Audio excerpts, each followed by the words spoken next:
Forget the store-bought sachets. Today we are making the ultimate homemade Milo from scratch. There's something about Milo that brings back memories. The sound of the tin opening, the rich aroma, the comforting taste on a rainy day. What if I told you could make it yourself? Yes, homemade Milo. No additives, no preservatives. Just pure chocolate goodness crafted in your kitchen. Yes, it tastes amazing. Would you be trying this at home? So let's start with sugar, but you can control how much you want for this recipe. If you want it healthier, skip sugar and sweeten it later with honey or dates.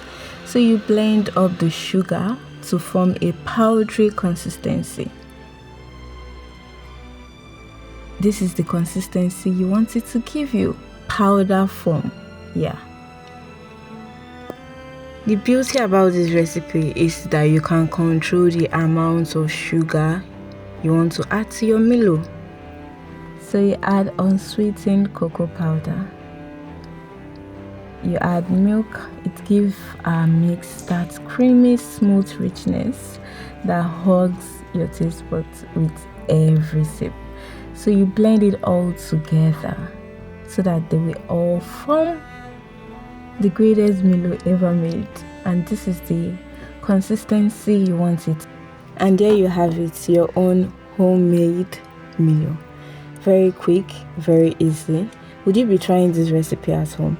If you have watched this far, please like and subscribe to the channel. I'm on my knees. Thank you. So you scoop into your teacup or any cup of your choice, your mug. Add water. Give it a little mix. And oh my goodness, this chocolate, it was chocolating. Store the Milo powder in a tight lid container. Please don't forget. This can be enjoyed either cold or hot, whatever one you want. And you can enjoy it with any bread or pastry of your choice. Please don't forget to like, share and comment. Thank you.